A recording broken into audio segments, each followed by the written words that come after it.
Alright, this is weird. I haven't sat down and made a proper YouTube video in a really long time, so we're just gonna do it.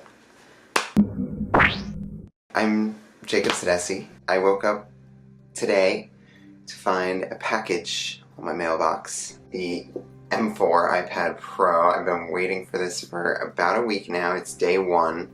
Might be a few days later by the time you're seeing this. I wanted to do an unboxing. I'm out of college now, and I have all kinds of free time, and I want to try my hand at actually doing this YouTube thing and doing tech. So we're going to do it. I also have some accessories here.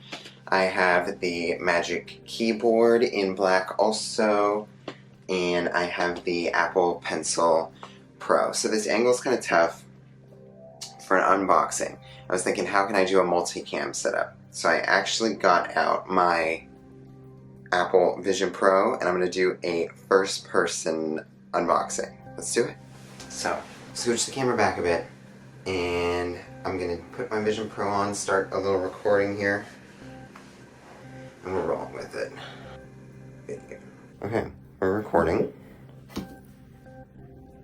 Oh, this is going to be fun to watch in 3D later. So I have the iPad here. Tab on the back. ASMR. Another tab on the back.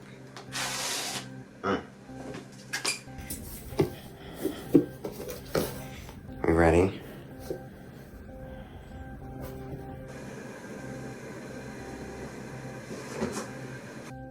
Ooh. Oh my God.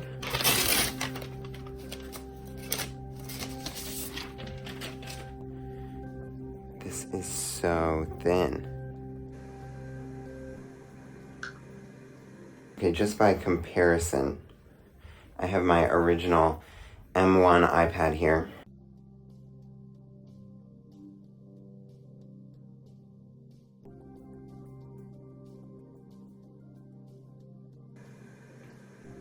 Looks about half as thin. That is insane. Looks absolutely beautiful. Ooh, okay. So we have our instructions here. No Apple stickers this time around as part of the environmental mission. Got a charging brick and a color-matched black USB-C cable.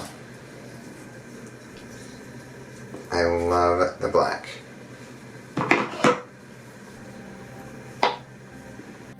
And put this back in the box because we do not do instructions here.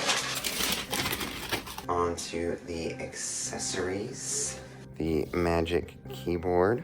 Tabs again. One day I'll learn.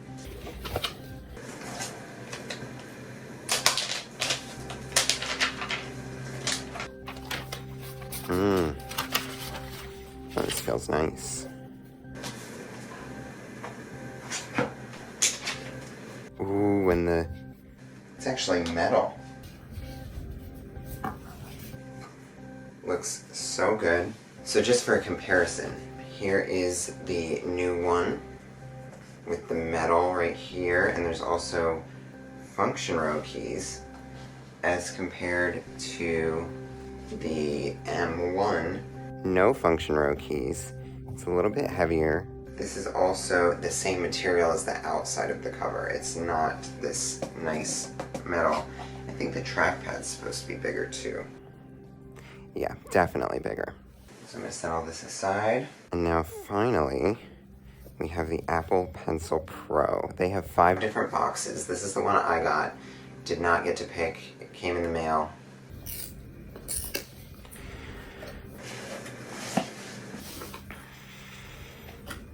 Designed by Apple in California.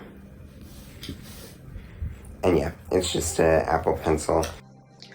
Okay, so it's been a day. I showered, I went to work, I set up the iPad, transferred everything over. My camera died right after the unboxing, so I didn't get that part. It's pretty standard if you've ever done a transfer process before for an iOS or iPadOS device. so I didn't think it was anything too groundbreaking, but I took it to work. I've been living with it for a little bit, and I wanted to share some thoughts. So I'm coming from the M1 iPad Pro with the 12.9-inch display, mini LED, and 256 gigabytes of storage, and the Wi-Fi. I never go for the cellular models. This time around, I opted for the 13-inch, and I opted for the 1 terabyte this time. I definitely didn't need the 256 gigabytes of storage on my last iPad, and I definitely don't need 1 terabyte, but if you actually look at the tech specs page, getting to 1 terabyte will get you a better tier of the M4 processor with more cores, and it'll also get you more RAM on board. So I wanted to make sure that I got the lowest amount of storage that would get me that processor upgrade. I wish they would be separate, because I would just go with the lowest storage and get the better processor, but I guess they don't want people to customize the iPads as much. I know they don't want it to be as confusing, or just not as many tiers or something like that, I don't know. Coming from the M1 iPad Pro to this isn't a crazy big upgrade, but it does get me what I wanted out of it. I am a sucker for OLED. I love OLED screens. Mini LED was cool, and it actually was the incentive for me to get the M1 iPad that first time when it came out. Just because it had been LCD for so long and it felt like a closer step to OLED. But now that OLED's really here, I wanted to make that jump over, and it really does not disappoint. For example, my wallpaper is this picture of me that I use on all my branding. I do dark mode. It just looks gorgeous. Like, there's no other way to use dark mode than with an OLED screen. It's perfect. I'm a sucker for the pure blacks and the high contrast, and it's perfect for that. There's nothing else you can say. It's gorgeous, and you know, for the day-to-day dark mode usage, it's cool. But of course, it helps with watching films or looking at photos. It gets you that really accurate HDR color that, you know, you're looking for if you're buying an OLED screen. If that's something that you really care for, you know what you're getting, you know what you want, and this provides that. The thin model, I know that for a while us tech people were really mad about everything going so thin because it was messing up the thermals, it was messing with you know, the internals, and the innovation wasn't moving at the pace that we all kind of wanted it to. But I don't really find that the case here, and I really do think that thinness matters. I wouldn't say that the M1 iPad Pro was heavy, but if I was sitting, like lying down maybe, I do a lot of reading on my iPad, and it definitely got tiring after a while, and this thing just disappears. It is so, I mean, it's unbelievable. You can't even, what? Like, I think the thinness really is worth it here, and you know, I don't think there were any compromises. I mean, I can't say that for sure, but you know, there's nothing that this thing doesn't have that I wish it would have at this given moment in time. Now, I will say, even though, you know, I would say it doesn't really have any compromises or things I am missing, it does have a few things that are missing from the previous model that I came from. There's only one, I'm making sure I'm holding the right corner, there's only one rear-facing camera on this device. The previous M1 iPad Pro had two. It had a second one that was ultra-wide. So this camera is, I believe, the same specifications of that camera, but you're missing the ultra-wide. And I know a lot of people don't shoot pictures or videos on iPad very often, but I love the ultra-wide camera. It's just so fun. It's also missing one of the microphones of the array. The way that the audio technology is moving, they can probably cut back on that one microphone without missing too much, but it is a compromise nonetheless. So I don't know if that really has anything to do with the thinness. I can't say for sure, but it is something to be aware of. Now, of course, the thing everyone complains about with the iPad is the software. Everyone begs for an iPad to run macOS. I remember following all the rumor trains when the first iPad was coming out, and we thought it was called the iSlate or the iTablet or whatever, and everyone thought it was going to be a macOS tablet, and it wasn't, and I was one of the people disappointed. But now iPadOS, I know people are going to disagree with me, but iPadOS I think is getting there. It has Stage Manager, it has external drive support, it has file management, Final Cut Pro, Logic Pro. You can write code on it, even if it's not the entire Xcode. You do have options. I really think what people want is side loading. I think that's what is going to make people really think about iPadOS as, a true desktop competitor, but I don't think that's ever going to happen unless Apple's forced to. The thing just to be aware of is, when you're buying an iPad, you're buying an iPad. You just ultimately have to decide what's right for you and if you really want it in the state that it's in. Now, of course, this iPad does have the M4 chip now, which makes it the first Apple product to have the M4 chip, even though we just got the M3 6 months ago, which I think was an interesting choice. But it's very cool. It definitely feels snappier. I know we can say it feels snappier over and over and over again. I did, when I was making sure all my data had transferred over, I opened up a lot of apps side by side from M1 to M4, and I'm going to be honest, it did not feel significantly faster, and I didn't see everything pretty much performed exactly the same on both the devices. And I think it's just because of the platform. I think developers have to update their app to really take advantage of the speed that's available, but that's not necessarily a downplaying the device's performance. It's just, it's going to be an app-by-app basis, really. Of course, people love to game on the iPad. The M4 chip does have ray tracing and mesh shading capabilities, which we saw on the Macs with M3 this past fall. There are some Assassin's Creed games, they say, coming out for the iPad. Apple really does seem to be pushing for AAA games to come to the iPad, and they seem to be taking advantage of the ray tracing. Obviously, this is going to make gaming on the iPad better than it's ever been before, but we are going to need to see if any more AAA publishers decide to bring their games over. It can't just be, the three that Apple keeps advertising in all their keynotes. But on the other hand, those kind of big AAA games aren't really what the iPad demographic plays. I know I play on my iPad Simon's Cat Storytime, which is one of my guilty pleasure games.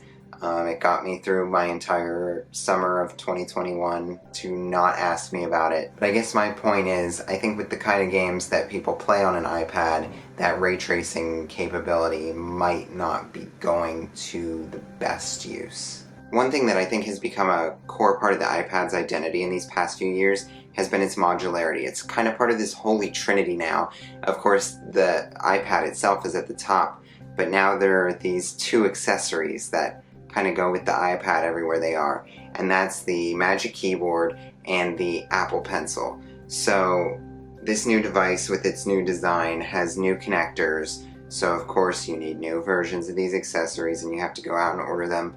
But once you try these new versions of the accessories, you are never going to go back. It is 100% worth it. Even though you are kind of forced to upgrade, the jump in features for the accessories I think really does help sell this new iPad model. If you are going to get these accessories anyway, it just really adds to the benefits of this new model. The Magic Keyboard on this new iPad Pro is so good that it's hard to go back to the old one. It's actually metal this time around. I believe it's aluminum. I'm gonna have to fact check myself when I'm editing this. But the previous one was the same material, I guess the plastic, as the outside of the keyboard. Now it feels like the inside of your MacBook. It is so high quality. The keys feel, and I might be making this up, but it really feels more like a full-size keyboard, and that's probably in part due to the function row. So the iPad actually, or the keyboard itself actually, has a function row now with brightness controls, search, dictation, focus modes, fast forward, volume, everything that you would expect from a function row is here. And that does help, really complete the keyboard experience. And that combined with the metal, I mean, it's so hard to go back to the original Magic Keyboard, really. It's just such a premium product, and the trackpad this time around is extra large and glass, and it just has such it really is like using a MacBook. It has such a nice feel. No notes. It's perfect. So then the third part of this trifecta of the iPad and its accessories is the Apple Pencil. Now, if you're like me coming from the M1 model, you are going to have to upgrade, like with the keyboard. It seems silly, but I guess there's a new connector in there, so you have to pick. Now there are actually two models. There wasn't really that much of a choice back in the day. You had to go with the model that corresponded with your... It's so confusing. Steve is rolling in his grave. But now there are two. There's the budget USB-C model, which has fewer features, but it's pretty much the same core experience as the second generation Apple Pencil. And now, new for this model, we have the Apple Pencil Pro. The Apple Pencil Pro is actually the same price as the second generation Apple Pencil, which seems strange, but they're compatible with different models. I mean, it's just ridiculous. But they are the same price, and this model has a few features that help it kind of stand out. It has this barrel roll feature, so it actually uses a gyroscope and can tell which way you're rotating the pencil.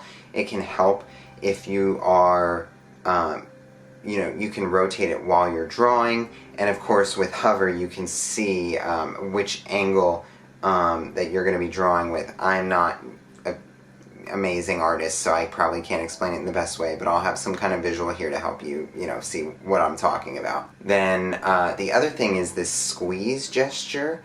It's actually kind of finicky. I think it needs to be near the iPad to work, but even then it just doesn't, and sometimes it feels like you're squeezing really hard and you're not getting the result. When it does work, you're supposed to be able to squeeze the pencil and you'll get a little bit of haptic feedback, and you will be able to choose your tools or do various functions, whatever the developer wants you to be able to do inside of their app.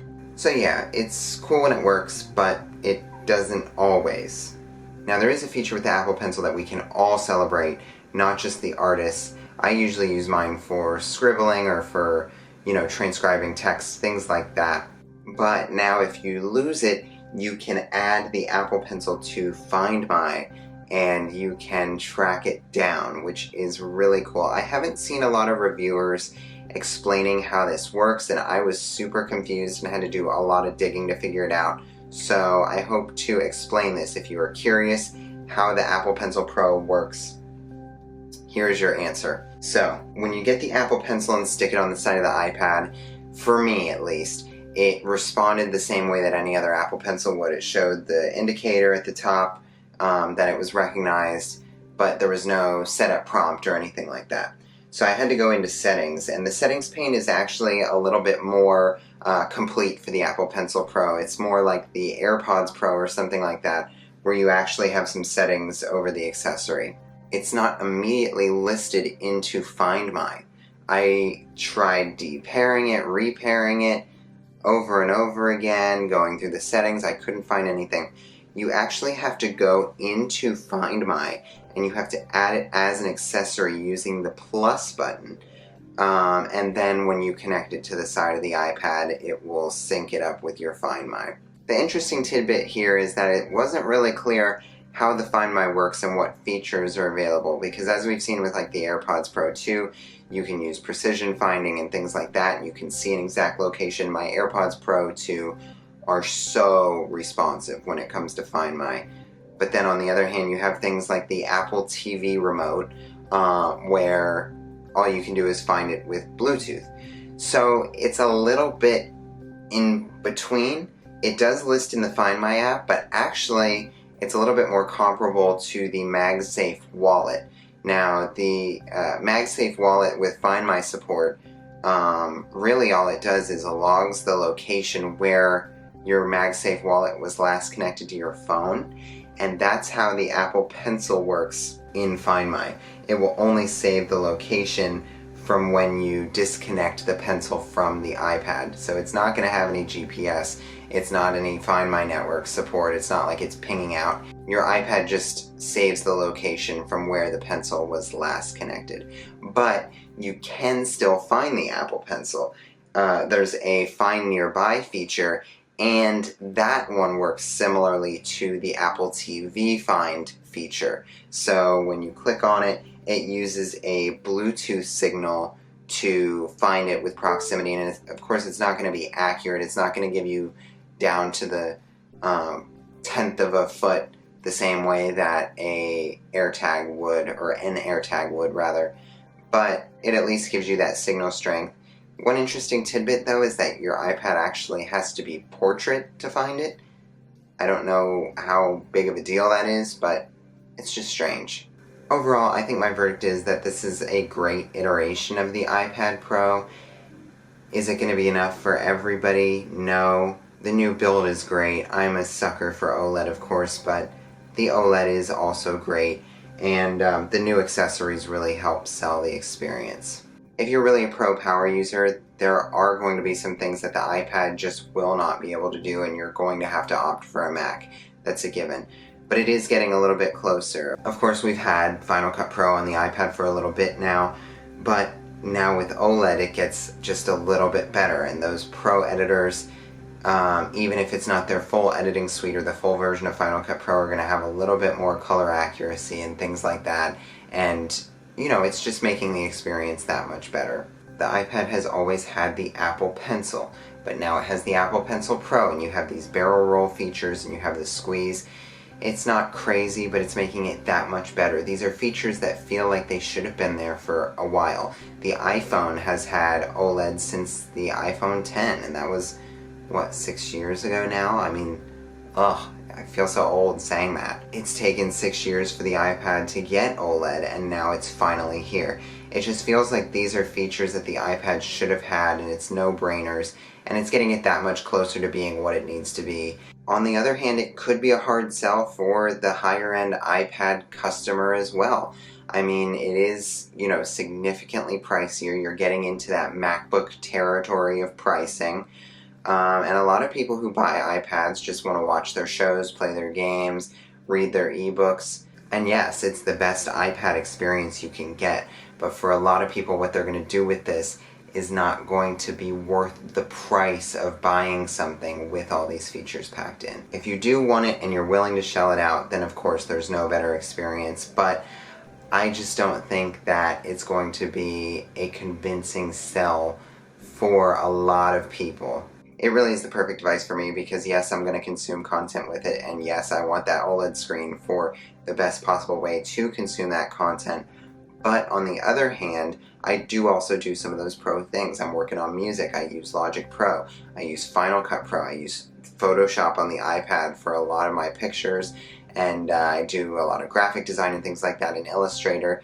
I'm not the greatest, you know, drawer in the world or painter, whatever you want to call it. I'm not great with, you know, Procreate or Fresco or anything like that. So that's not really my cup of tea, but I do use it for graphic design and you know, artistic projects on the go. And so being in both of those demographics, it really works well for me in the places where, you know, it fits. So those are some of my thoughts on the M4 iPad Pro. Now, of course, it's going to differ for everyone based on their wants and needs, but this is just how I feel about it with my use case scenario, so please take my thoughts and feelings with a grain of salt. Now, if you do have any other questions or think I didn't hit on anything that you want to know about, please just leave a comment down below or tweet, X me, or message, whatever. All my social media platforms are in my description below as well, so follow me while you're there too. That would definitely help. But anyway, I hope you enjoyed this review, and I'm hoping to do more of these tech videos soon. I mean, it's kind of a no-brainer at this point. But yeah, I hope you enjoyed, and I hope to see you in another video, let's hope, very soon. Bye-bye.